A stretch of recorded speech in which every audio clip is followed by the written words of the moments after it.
सुरती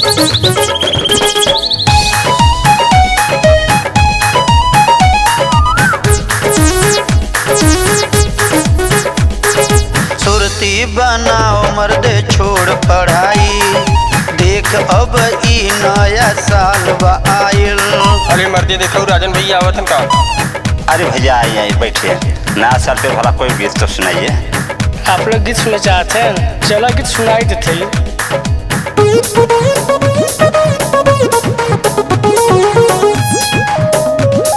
नया साल बा आइल, बेरोजगारी छाइल, काम धाम ना कुछ बाटे, केवल सुरती मोलाइल।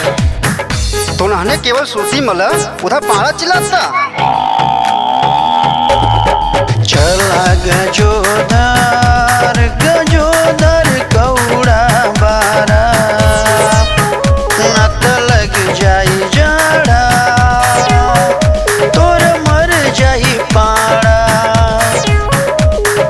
कहाँ गयल रहला है, हमसे कुछ ना कहला है, दिन भर केवल घूमल, गाजा भांग बस धुनला।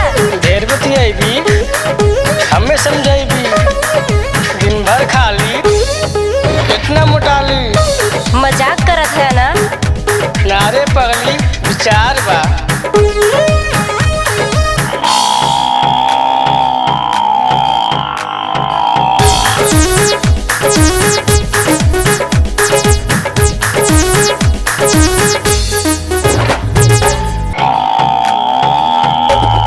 चला गजोदर गजोदर कौड़ा बारा, न त लग जाई जाड़ा, तोर मर जाई पारा।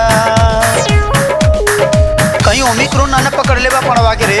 देखा भैया, कोरोना का बेटवा ओमिक्रॉन 2 साल का हो गईल बा, धीरे धीरे चले शुरू कर देले बा। ई सरवा अपने बाप से भी ज्यादा बिगड़ैल और बदमाश बा।